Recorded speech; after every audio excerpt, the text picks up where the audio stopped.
Recording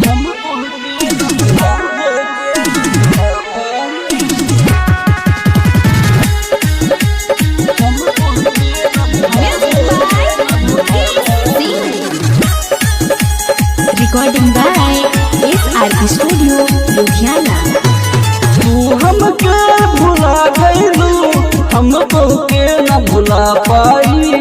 हे जान तू हमके भुला गइलू, हम तोके न भुला पाई।